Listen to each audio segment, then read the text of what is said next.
All right, let's look at the Tales to Astonish. Now this one I know has some dimples on the front cover, and they do not go through to the first page. But look at that, very nice, very off-white pages. So I think a press can fix this. I'll do another video showing that, but yeah, very clean spine, a little bit of tick right up there at the top. Hey comic fam, it's Shelby's Comics, here to take you on this journey of cleaning and pressing this Tales to Astonish number 59 that I showed in the last video that I got from Robot Monster Island. So before we begin, I just want to talk a little bit about exactly what cleaning and pressing a comic book means. Paper restoration has been around for decades. We've been doing it with a lot of important documents over the years. Restoration can include several different processes, such as leaf casting, where you're adding actual paper back to a document that is missing because of deterioration of age or tears or something. It could also entail trimming of a document to clean up the edges. And then, of course, also cleaning and pressing, meaning removing of any kind of dirt or debris that is built up over time. Helps brings out the colors and just the overall appearance of the book. And then pressing, like we're going to do with this one, is try to remove these dimples that are all over the front cover of this book. But it could also remove any creases or waviness associated with the book. So like I said, restoration's been around for a long time, but it's really only become in prominence with comic books since the advent of CGC grading books. So the idea around cleaning and pressing a book is to improve its appearance and hopefully improve the grade and thus the price of a comic. Now, CGC does point out the difference between restoration and cleaning and pressing. They will not mark you off, so to speak, for cleaning and pressing a book. Cleaning and pressing is pretty undetectable because you can't tell if a book has been cleaned and pressed or if it's just been preserved really well since it was first printed. Now, restoration, you'll get that purple label from CGC for a restored book. So restoration could include color touching, where maybe you have a dark edge of a book and there's a crease there. You can take a felt tip pen and darken that in, or touch up color that is missing from certain areas of a book. Leaf casting, where you actually add something to the cover. So CGC roughly defines restoration as anything added to a book. So leaf casting and color touch are two obvious signs of restoration because something's been added to the book. But edge trimming is taking something away from the book, is also considered restoration. There are two types of cleaning process: dry cleaning and wet cleaning. And I'm going to show you real quick the tools for each of those. So for dry cleaning a book, first thing I do is I lay down a piece of, this is just 100% acid-free parchment. You could also use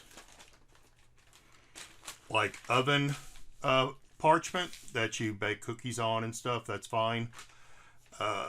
Lay your book down flat. I always use cloth gloves. Now you can use latex gloves, is fine. I just don't like the way they feel on my hands, so I use these nice clean cotton gloves.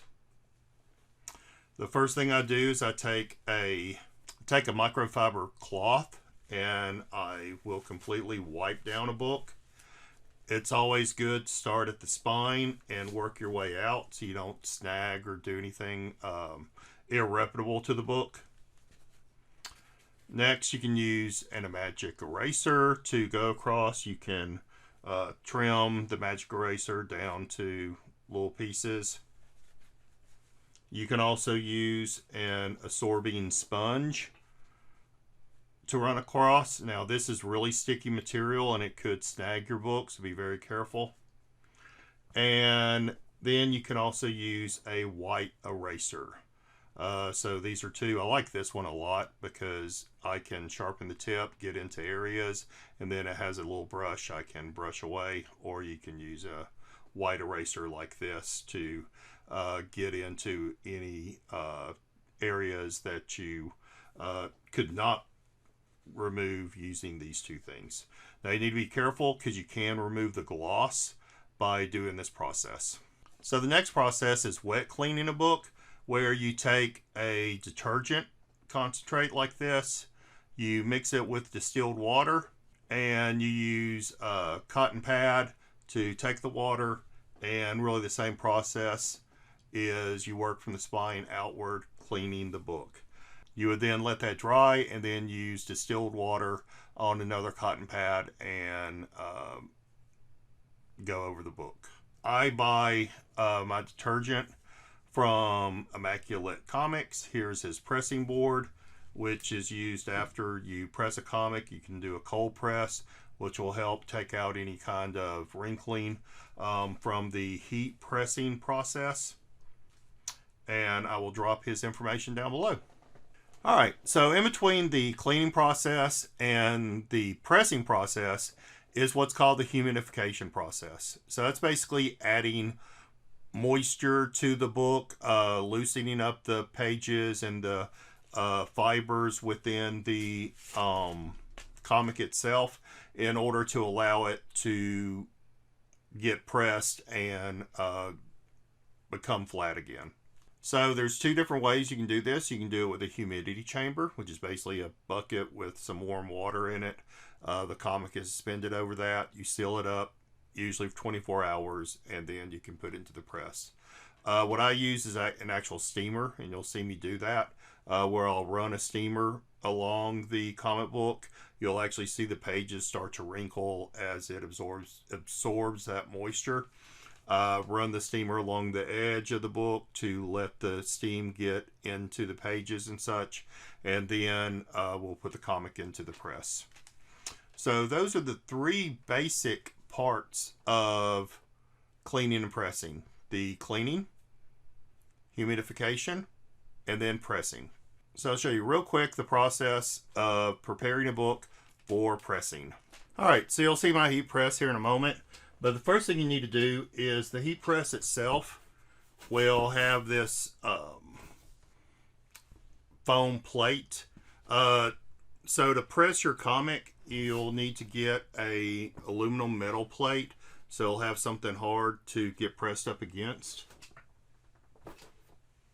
And then next, this is a book I just took off the press. You make what's called a comic book sandwich. So I'll take it through the layers here. First, you have your Teflon sheet, which protects. You have one on the top and bottom. Next, here's your comic sandwich.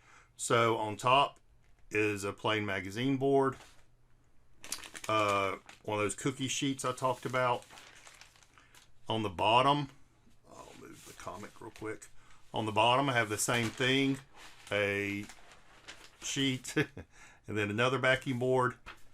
And then here with the comic, I have, I think it's 40 pounds, a 40-pound piece of acid-free paper that goes between the cover and the first page.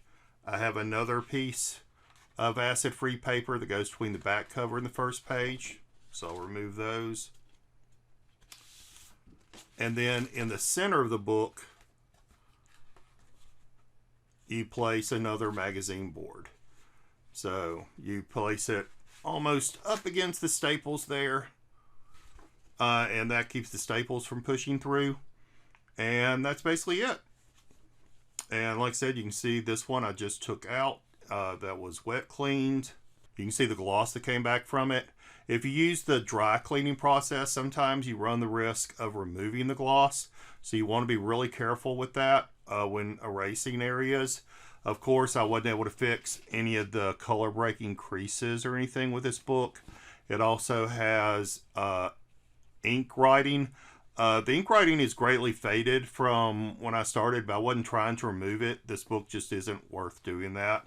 It's in such low grade that going through the time to remove that ink isn't worth the grade bump, because you're only going to move it maybe a couple of dollars in price. But it is, of course, as you can see, a lot flatter. and has a much nicer appearance with the color and such. All right, so we're going to go into the other room now and do a little montage of me cleaning and pressing this Tales to Astonish.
Alright, so this is after the first clean. I think I am going to clean it again, but basically I did want to show that we got all those divots out. Isn't perfect. Once you start doing cleaning process, you'll start to notice little things. There's imperfections we're not going to get out. So especially this right here. That's one thing you couldn't notice. This is actually a little pinhole that goes through the cover from one of the divots of where, they took a pin or something and, hit all across the cover. If you'll also notice, there is little pieces of color missing. That is where some of those divots were the deepest, and it actually removed some color. So it chipped some ink off the cover itself. But the takeaway is all the divots are out. There's one little pinhole you probably wouldn't have been able to see unless you opened the cover, held it up to the light. The reason I want to do a second clean is because there's a little bit of a haze to the cover. It could be a bit glossier. That is one of the things that happens with the detergent wet cleaning process sometimes. I think I didn't let it dry well enough between my using of the detergent and the distilled water. So that's something you do need to be careful of, is taking your time, letting it completely dry. But yeah, you can tell how much cleaner it is. I preserved that date stamp, which I wanted to do. But yeah, just so much cleaner, and I'm happy that even with the first press, all of those little divots came out of the book, And yeah, I'm going to do one more clean and call this book done.